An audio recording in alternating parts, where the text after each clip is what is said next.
معزز اور محترم سامعین گرامی قدر، ہم نے گزشتہ کل الحاد کے تعارف، اس کے اسباب اور محرکات پر گفتگو کی تھی، اور اسی موضوع اور اسی عنوان کو ہم آگے اختتام کی جانب لے کر جائیں گے۔ اور آج ہماری گفتگو کا جو مین کرکس ہوگا وہ چند ایسے اعتراضات ہیں کہ جو الحاد اور الحاد کے ماننے والے ملحدین کی جانب سے اہل ایمان پر کیے جا رہے ہوتے ہیں، کہ جو خدا کے تصور اور اس تصور کو باطل قرار دینے پر ایک عام انسان کو آمادہ کر رہے ہوتے ہیں۔ کل کی گفتگو کا بالکل مختصر سا خلاصہ کی پوائنٹس کی صورت میں آپ کے سامنے ذکر کر دیتا ہوں۔ سب سے پہلا یہ تھا کہ ہم نے جب الحاد کی تعریف اور ڈیفینیشن بیان کی تو دو تعریفات ہمارے سامنے آئی تھی۔ پہلی یہ تھی کہ ہر وہ چیز کہ جو بندے کو رب سے دور کرے وہ الحاد ہے، اور اس کی ایکسٹریم ڈیفینیشن یہ تھی to believe that there is no God, یعنی الحاد کی انتہا یہ ہے کہ کوئی اپنا یہ عقیدہ بنا لے کہ اللہ ایگزسٹ ہی نہیں کرتا، کوئی خدا ہے ہی نہیں۔ خدا کے تصور کا بطلان جو ہے وہ حقیقی طور پر الحاد کا کمال ہوا کرتا ہے۔ پھر ہم نے یہ بات کی تھی کہ یہ الحاد جنم کیوں لیتا ہے، تو پھر اس کی ہم نے بہت ساری کیٹیگریز بنائی تھیں، اس کی اقسام بنائی تھیں، جس میں سے ایک قسم ہمارے سامنے علمی الحاد کی آئی تھی، جس کے بارے میں ہم نے یہ بات کی تھی کہ یہ علمی الحاد تحقیق کی بنیاد پر آتا ہے اور فلسفہ کی کثرت ہو جانے کی وجہ سے آتا ہے۔ اور پھر ہم نے یہ بات ذکر کی تھی کہ اس علمی الحاد کے پیٹرن سے کوئی ملحد ہو تو ان کا ریشو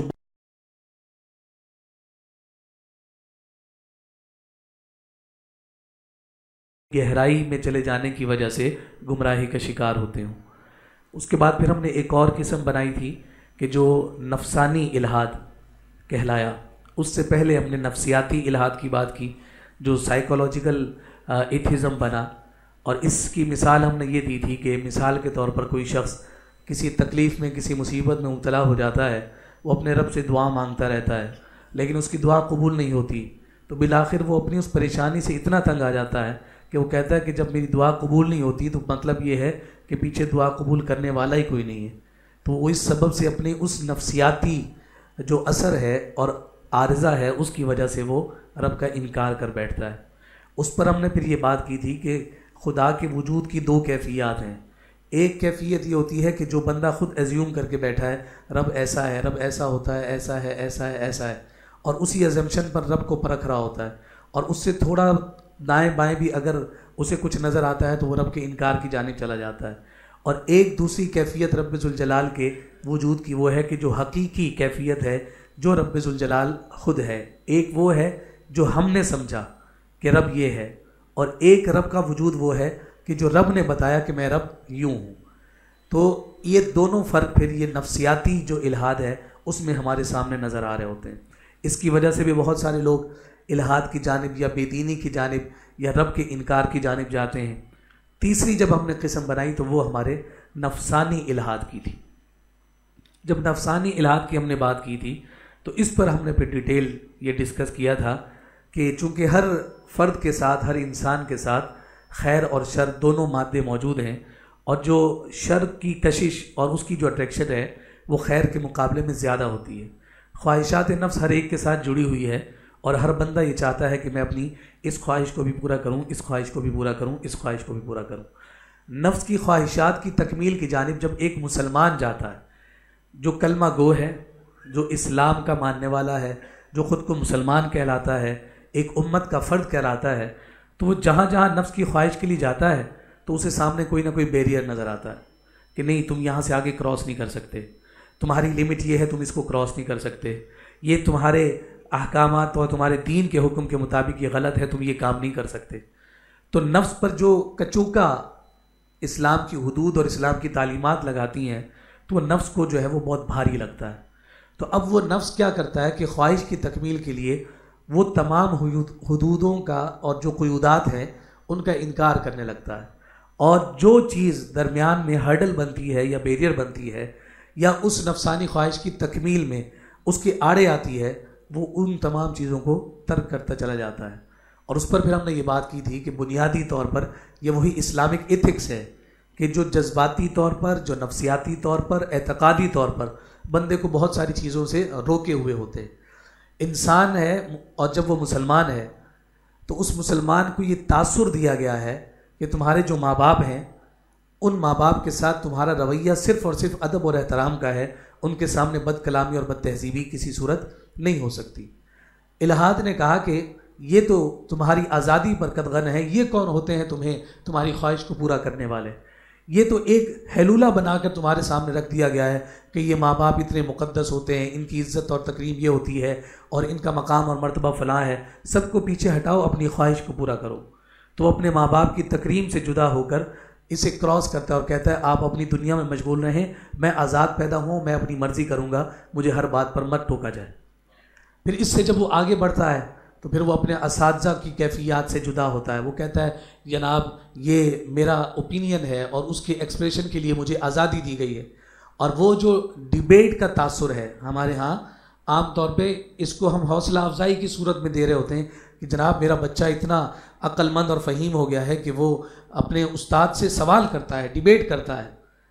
ہمارے ہاں ڈیبیٹ کا جو لفظ ہے وہ بے ادبی کے زمرے میں شمار ہوتا ہے، لیکن اس ڈیبیٹ کو حوصلہ افزائی کے ساتھ معاشرے میں پینیٹریٹ کیا گیا تو جب استاد اور شاگرد کا رشتہ ختم ہو گیا جو ایک روحانی باپ کی کیفیت تھی، اب وہی نوجوان کھڑے ہو کر کہتا ہے سوری ٹو سے آپ غلط کہہ رہے ہیں، آپ ٹھیک درست نہیں کہہ رہے، جو بات میں کہہ رہا ہوں وہ درست ہے۔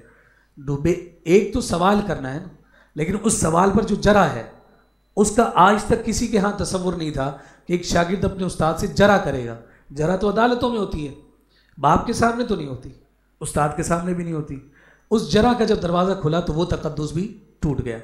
جو اس کو منع کرنے والا رشتہ تھا ان تمام رشتوں سے وہ اپنے آپ کو الگ کرتا گیا اور کہتا ہے کہ میں صرف عقل کی مانوں گا۔ عقل کی مانتے مانتے مانتے سب سے بڑے جو معلم تھے، سب سے بڑے جو ہادی تھے، سب سے بڑے جو راہبر اور رہنما تھے ہمارے نبی اکرم صلی اللہ علیہ وسلم، ان کی ذات پر اعتراضات پر یہ وارد ہو جاتا ہے اور پھر اس کے بعد وہ اپنی ان تنہائیوں کی جانب چلا جاتا ہے جہاں وہ رب ذوالجلال کا انکار کر بیٹھتا ہے۔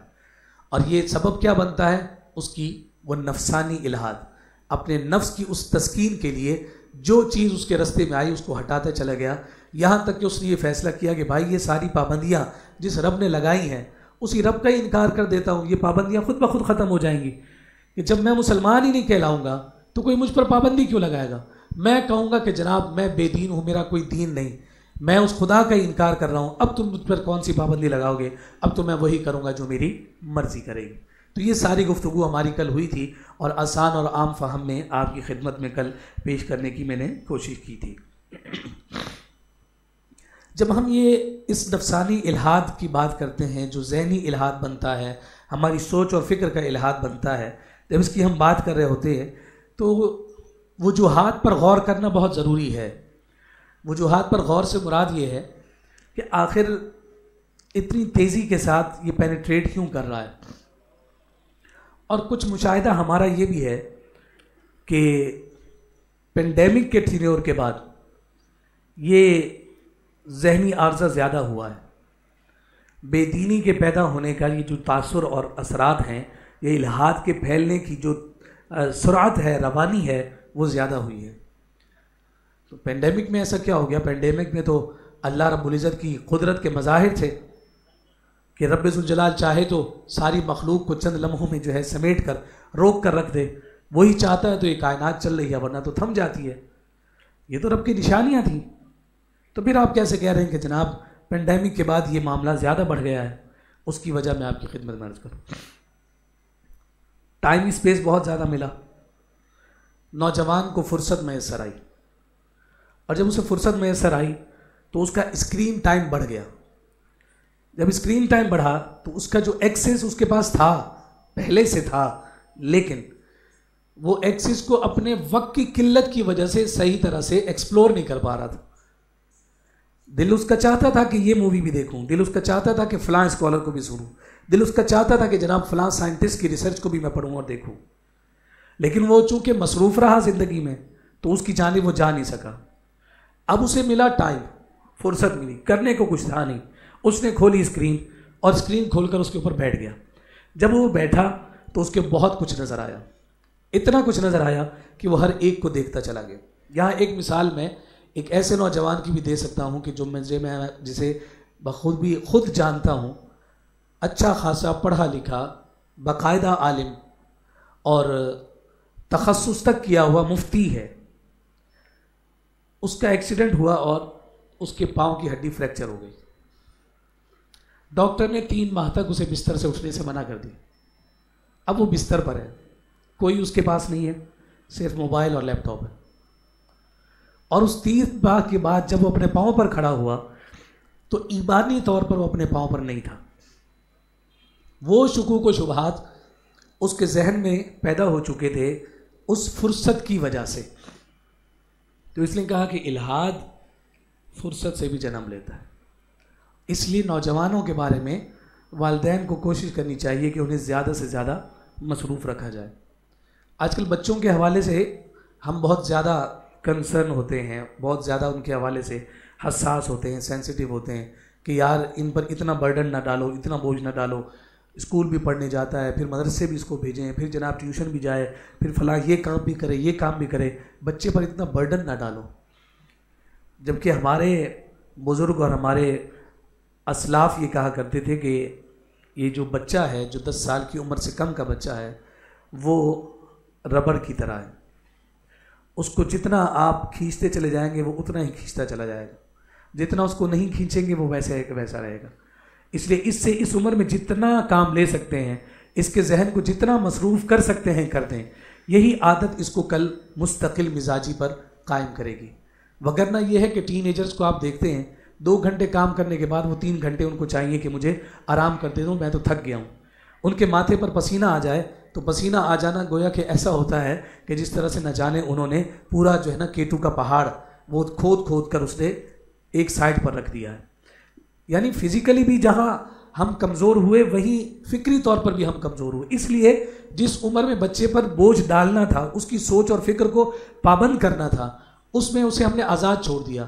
اور وہ جب اپنی مرضی کا سب کچھ سوچتا رہا تو پھر جب وہ اپنی مرضی کا بڑے ہو کر سوچنے لگا, پھر ہم اعتراض کرتے ہیں کہ بھائی یہ ایسا کیوں سوچ رہا ہے. تو جب آپ نے اپنی سوچ اس کے ذہن میں ڈالنی تھی تب اس کو آپ نے کھلا چھوڑ دیا تھا, تو اب بھگتے.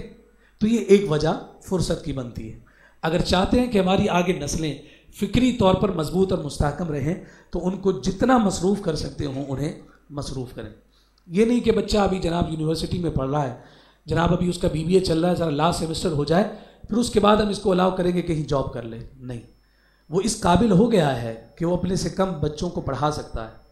اس کے اوپر ذمہ داری ڈالیں, اس کے اوپر پریشر ڈالیں کہ تمہاری یہ یونیورسٹی کے اخراجات تو ہم اٹھا رہے ہیں, تمہارے ایکسٹرا کریکولر ایکٹیویٹیز کے پیسے ہمارے پاس نہیں ہیں, تم اس کو خود پیدا کرنے کی کوشش کرو. اپنے پروڈکٹیو جو ہے نا مائنڈ سیٹ کو جو ہے یوٹیلائز کر کے اس پروڈکٹیوٹی کے ذریعے سے جہاں اپنے وسائل کو مزید بروکار لے کر آؤ, وہیں ساتھ ساتھ فکری طور پر اپنے آپ کو استحکام دو. ایک بچہ جب 15-16 سال کی عمر میں اسے یہ اندازہ اور اسے یہ احساس ہو جائے گا کہ جناب پیسے کی قدر کیا ہوتی ہے, کتنی مشکل سے کمائے جاتے ہیں, تو وہ ماں باپ کے سامنے ہمیشہ سر جھکا کر رہے گا. یہ جو 15 سال تک مجھے کھلاتے رہے اتنی آسانی سے ہاتھ نہیں آئے تھے کہ جناب جس طرح سے میں اسے اڑاتا پھروں. اب جب اپنی جیب سے وہ کما کر اسے خرچ کرے گا تو اب جہاں 10 خرچ کرنے تھے وہاں وہ 5 کرے گا, اور خود بخود اس کے مزاج میں کفایت شعاری آ جائے گی. یہ بھی تربیت کے عناصر میں سے بہت ساری باتیں ہیں کہ جب ہم اپنے آپ کو فکری طور پر مضبوط کرنے کی کوشش کرتے ہیں تو معاشرتی بھی بہت ساری برائیاں ہم سے جدا ہو جاتی ہیں, الگ ہو جاتی ہیں. ایک وجہ اور ایک سبب ہمیں یہ فرصت نظر آیا. دوسرا وجہ جو ہمارا اسکرین ٹائم ہے اس کا بڑھ جانا آیا. اور اس کے بعد ایک اور بڑی بات جو آئی وہ نمبر 1 ورک فرام ہوم اور نمبر 2 فری لانسنگ کا کانسیپٹ اور تصور. ان 2 چیزوں نے بھی بہت زیادہ اثر مرتب کیا ہے فکری طور پر بچے کی بے راہ روی میں. فری لانسنگ کیا ہے؟ گھر پہ بیٹھیں کہ جناب لیٹے پڑیں, بیڈ پر لیٹے ہوئے, نہ پتہ ہے کہ جناب اس کا جو پوسچر ہے جیسے لیٹا ہوا ہے کیا اس کی ریڑھ کی ہڈی پر کوئی اثر مرتب نہیں ہو رہا, آیا لیٹ کر دیکھنے سے اس کی آنکھوں پر کیا اثرات مرتب ہو رہے ہیں. اس سے تو وہ بے بہرا ہے ہی, لیکن یہ ہے کہ اس نے جو 8 گھنٹے میں کام کر کے کمانا تھا 2 گھنٹے کی محنت سے اس نے کما لیا, اور جناب اب ہمارا نوجوان یہ کہتا ہے کہ میں تو اپنے باپ سے آگے نکل گیا، وہ مہینے کے بعد 80,000 کما کر گھر لاتا ہے، میں تو جناب فری لانسنگ پہ یہ کام کر کے 1 مہینے میں کما لیتا ہوں۔ لیکن اس کے اثرات کیا مرتب ہوئے؟ 2 گھنٹے اس نے کام کر لی، 6 گھنٹے پھر فارغ۔ اب وہ فارغ وقت میں کیا کرے گا؟ یہی کرے گا، فرصت اس کو پھر میسر آ گئی۔ اور ورک فرام ہوم کی بھی یہی وجوہات اور اسباب بنے، اس پر ہمیں غور کرنا ہے۔ چلیں بات کو ہم آگے بڑھاتے ہیں۔ جب اعتراضات کی بات آتی ہے کہ ملحد ہم پر اعتراض کرتا ہے تو کیوں کرتا ہے، کیسے کرتا ہے، اس کا حملہ کیسے ہوتا ہے، تو بالکل آسان سے عام فہم میں، چونکہ بحث بڑی دقیق ہوا کرتی ہے، ظاہر سی بات ہے کہ جب بھی آپ علم العقائد پر کلام کرتے ہیں تو ابحاث مشکل ہوا کرتی ہیں، ٹپیکل ہوتی ہیں، ایک چیز دوسرے کے ساتھ جڑی ہوئی ہوتی ہے اور اس کو سمجھانے میں بہت زور صرف ہوتا ہے۔ لیکن میں بہت آسان، بالکل آسان کر کے مثالوں کے ساتھ آپ کی خدمت میں رکھ دوں گا۔ امید ہے کہ یہ بات جتنی میں پہنچا سکوں گا آپ حضرات اسے قبول کر لیں گے۔ ایک مسئلہ ہمارے ساتھ یہ بھی ہو گیا کہ ہم نے دونوں وقت جو درس کے رکھے ہیں، ایک وقت میں جو ہے وہ بھوک کی شدت ہوتی ہے، ایک وقت میں نیند کی شدت ہوتی ہے، تو وہ دونوں اوقات میں زور سارا کا سارا میرا لگ رہا ہوتا ہے۔ تو اس لیے آپ بالکل جاگ کر تھوڑی دیر کے لیے میری جانب متوجہ رہا کریں، ورنہ ہم وہ دوسرے خطیبوں کی طرح ہوں تو ہر بات پر آپ سے سبحان اللہ کہلاتے رہیں گے، ہمیں بھی فیول ملتا رہے۔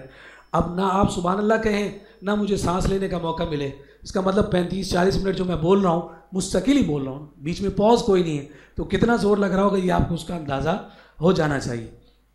تو اب میں پھر یہ چاہوں گا کہ جو میں آپ سے بات کروں تو آپ اتنا سماعت کم از کم ضرور کریں۔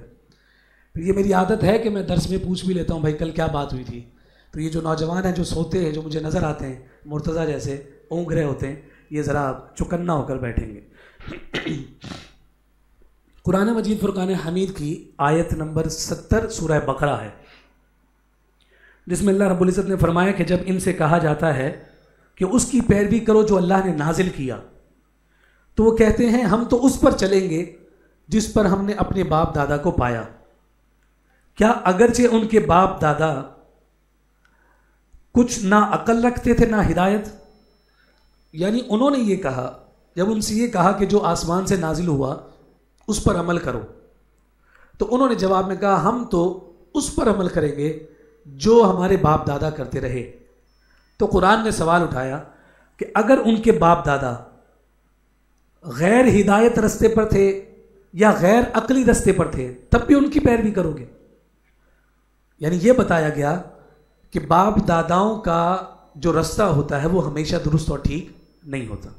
یہاں یہ بات کی گئی۔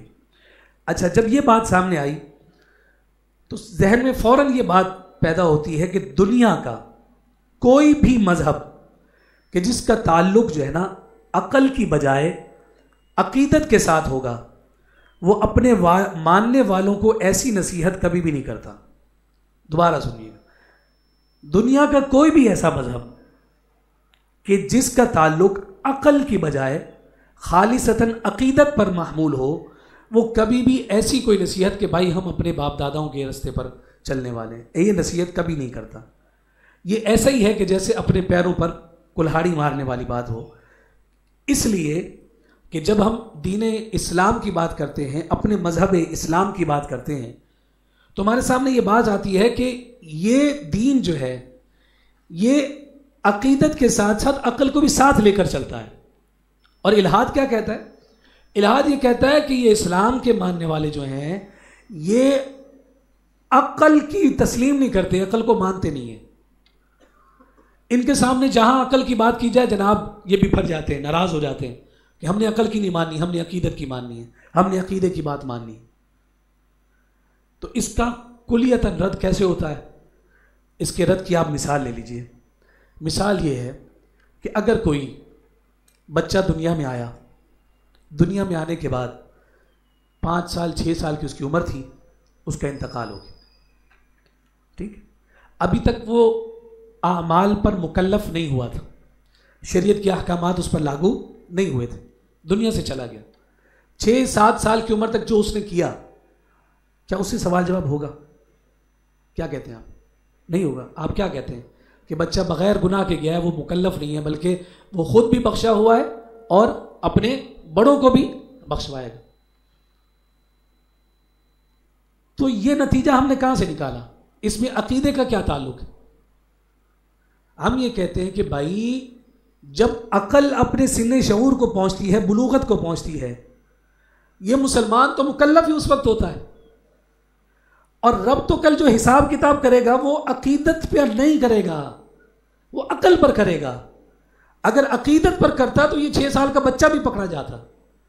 عقل پر کرے گا کہ تمہیں عقل دی تھی، پھر اس عقل کا تم نے غلط استعمال جو کیا تھا نا، اس کا جواب دو۔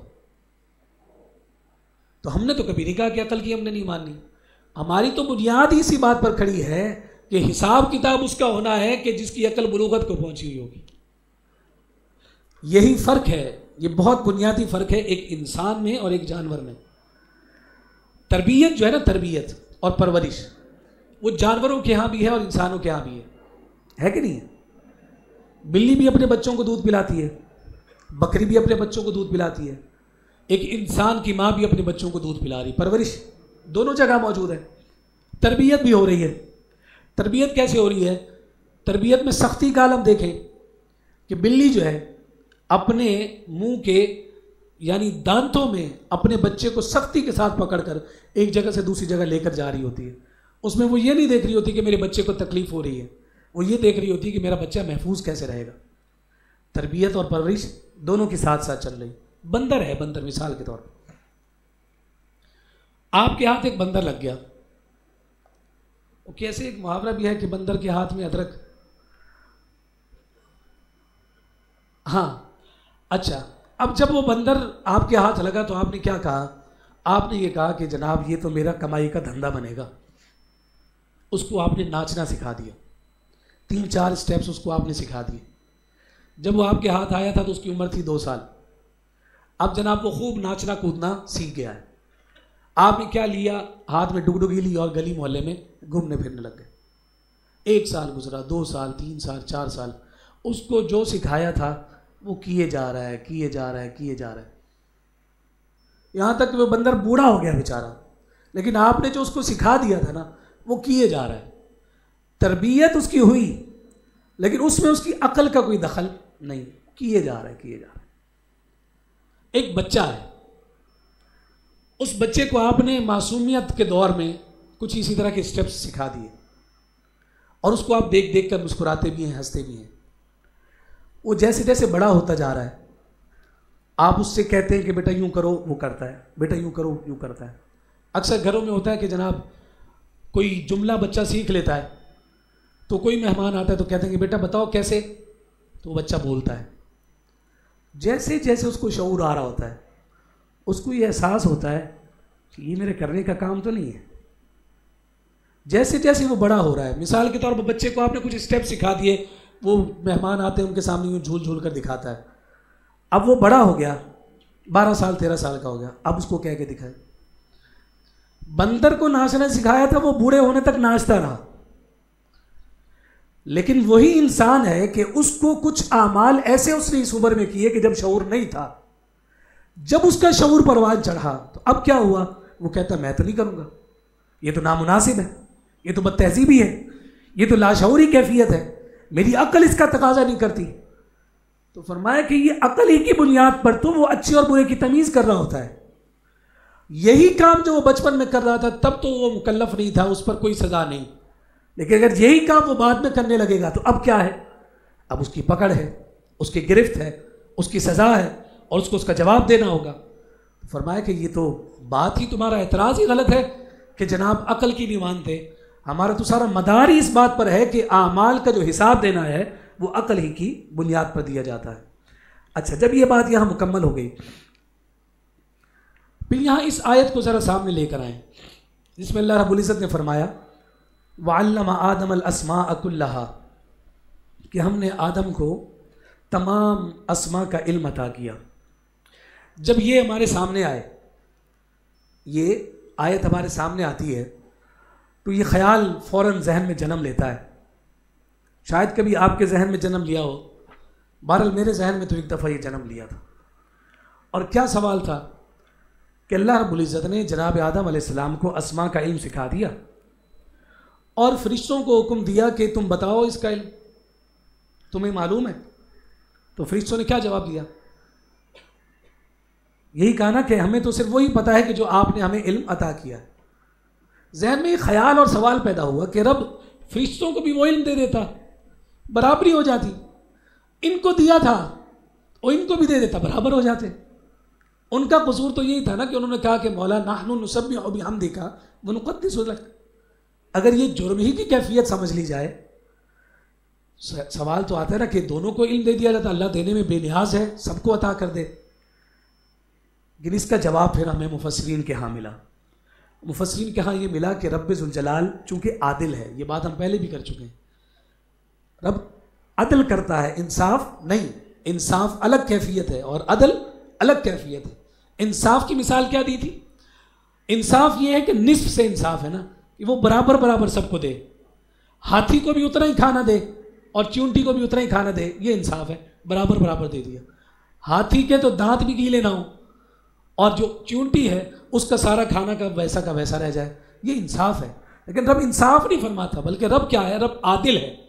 رب عدل فرماتا ہے. اور عدل کیا ہے؟ جس کی جو کیپیسٹی ہے اس کو وہ دیا جائے. لا یکلف اللہ نفسا الا وسعها, اس کا اعلان ہے. الیس للانسان الا ما سعى, اس کا اعلان ہے کہ رب ذوالجلال ایسا عادل ہے, اس کے مزاج, اس کی کیفیت, اس کی کیپیسٹی اس کی ضرورت کے مطابق عطا کرتا ہے.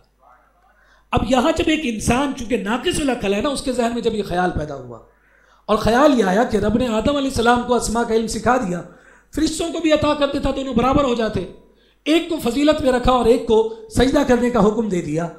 تو اس کا جواب یہ ملا کہ رب چونکہ عادل ہے, رب جانتا ہے کس کو کیا علم دینا ہے اور اس کا اثر اور اس کی کیفیت کیا ہے.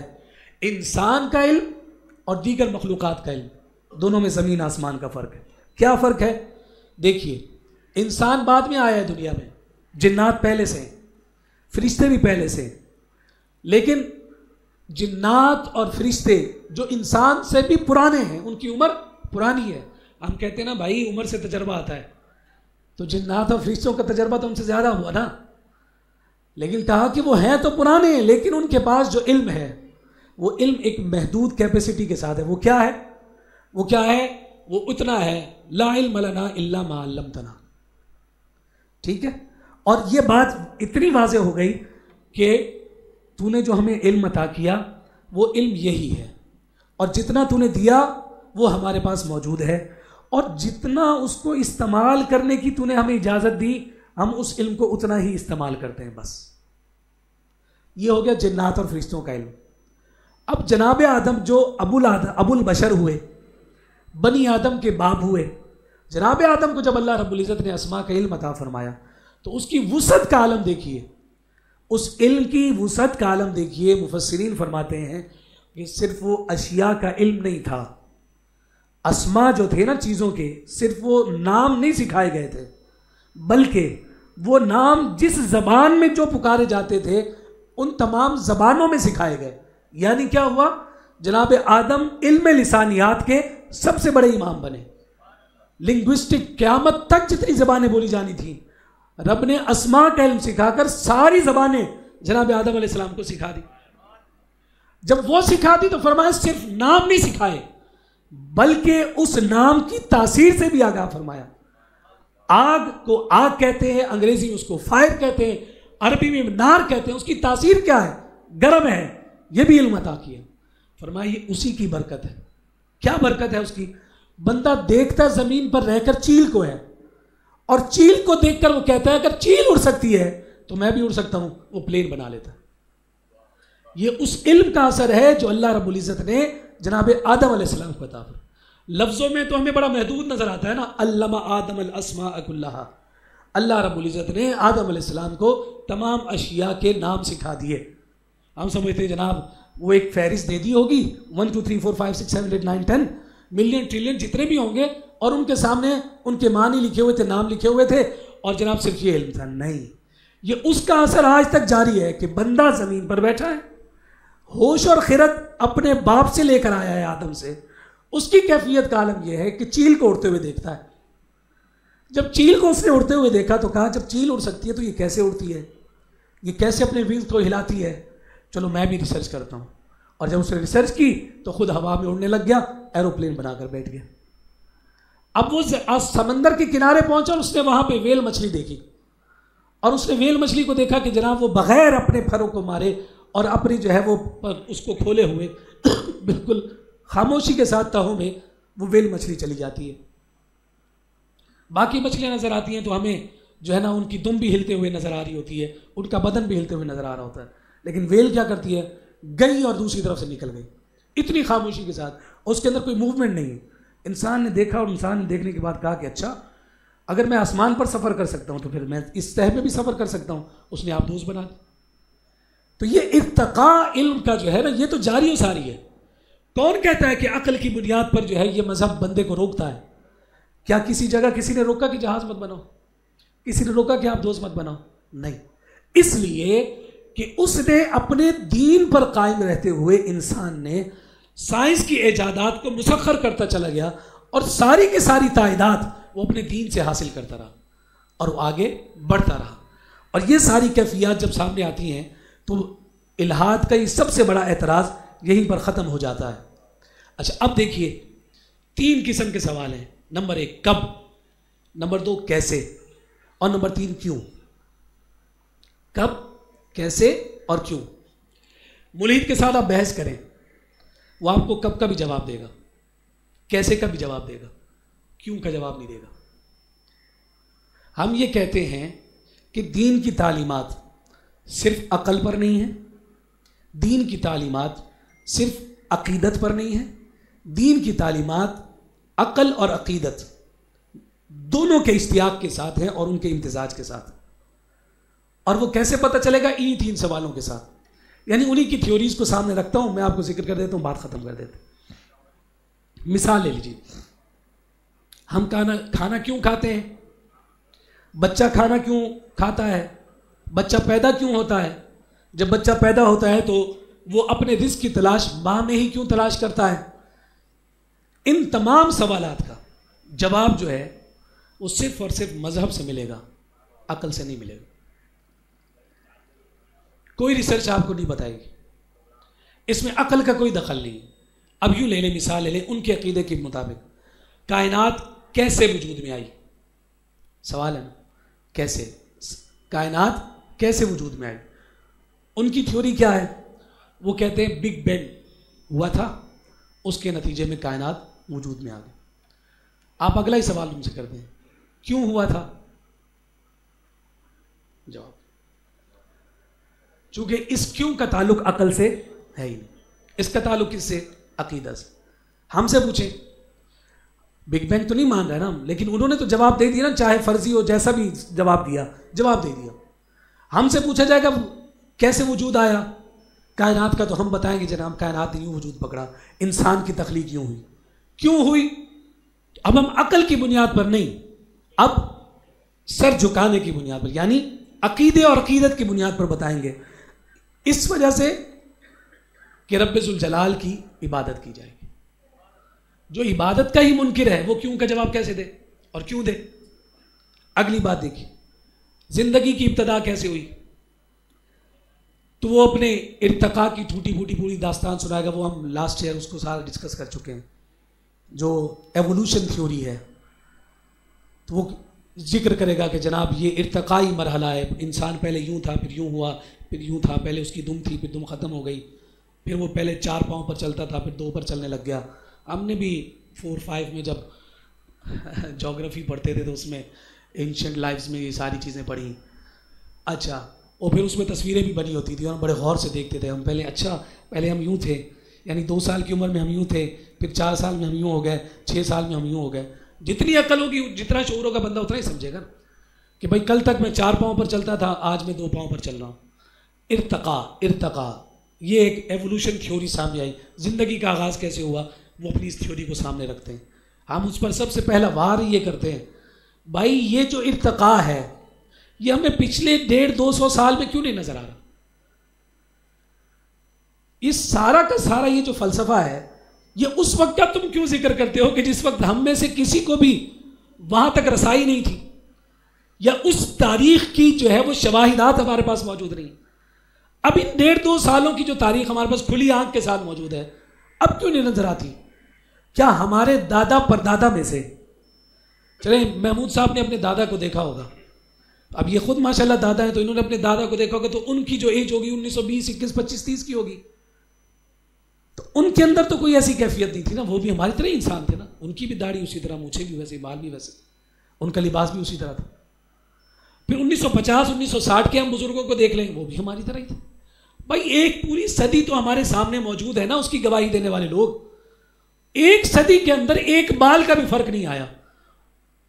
تو کتنی، تم کیا سمجھتے ہو کہ کتنی آہستگی کے ساتھ وہ ارتقا ہے؟ وہ کہتے ہیں نہیں، بہت آہستگی کے ساتھ یہ تبدیلی آتی ہے.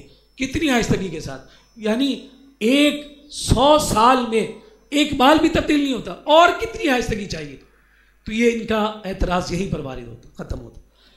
اب جب ان سے یہ پوچھا جائے زندگی کی ابتدا کیسے ہوئی، تو وہ اپنی تھیوری بیان کر دیں گے، سو کال جو بھی ہے، ہمارے ہاں تو اس کی حقیقت نہیں.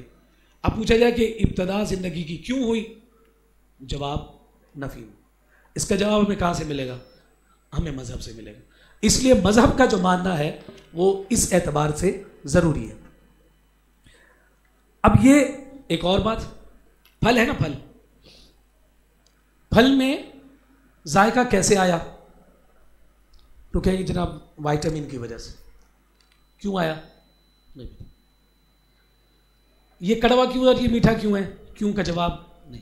وہ کیا ہے؟ صرف اور صرف عقیدت اور عقیدہ. مذہب جو ہے وہ عقل کے ساتھ عقیدت کو جوڑ کر احکامات کو پورا کرتا ہے. وہ مذہب ہی نہیں کہ جو صرف عقل کی بنیاد پر. اسی وجہ سے یہ کہتے ہیں کہ جناب ہم سائنس کے پجاری ہیں. اور سائنس کیا ہے؟ نیری عقل ہے. سائنس تو انسان کی مسخر کردہ شے ہے نا. سائنس کو جب مذہب بنا کر سامنے پیش کیا گیا تو اس کا اثر اور اس کا نتیجہ یہی نکلا کہ اس نے ہر شے کا انکار کر دیا، اور اس نے کہا کہ میں چونکہ سائنس کو ماننے والا ہوں اس لیے میں بھی اسی کو مانوں گا جس کو سائنس مانے گی. اور جب وہ سائنس کو ماننے کی بنیاد پر چیزوں کا انکار کرنے لگتا ہے تو پھر وہ مذہب کا بھی انکار کرتا ہے. اسی وجہ سے اسٹیفن ہاکنگ نے کہا تھا کہ آج کے دور میں کوئی بھی فلسفہ سے لادین نہیں ہوتا. رب کا انکار کوئی بھی فلسفہ سے نہیں کرتا. کہا کہ وہ پرانے زمانے کی بات تھی. اس وقت حقیقت کو پہچاننے کے لیے فلسفی آف سائنس کی ضرورت ہے. اس وقت خدا سائنس ہے. اور اسٹیفن ہاکنگ بھی مرتے ہوئے وہ بلیک ہول کی تھیوری تو دے ہی گیا نا کہ نہیں جی کچھ نہیں. ہاں ایک پاور ہے، ایک قوت ہے پیچھے موجود ہے جس کی وجہ سے پوری کائنات چل رہی ہے. اب اس سے یہ تو پوچھا جائے کہ وہ جو تمہیں پاور نظر آئی اس کے پیچھے بھی تو کچھ ہے نا، اس کی بھی تو کوئی ابتدا ہے. وہاں پہ ان کا سوال ختم ہوتا ہے. اس لیے مذہب عقل کے ساتھ ساتھ جب عقیدت اور عقیدہ کو جوڑتا ہے تو پھر وہ دین اسلام ہے. اور اسی وجہ سے ہم کہتے ہیں کہ اسلام ہی ہے جس کی تعلیمات اس اعتدال کے ساتھ ہے کہ جو فلاح نجات کے ساتھ اور راہ نجات کے ساتھ منزل مقصود تک پہنچانے والی ہے. اللہ رب العزت ہم سب کو عمل کی توفیق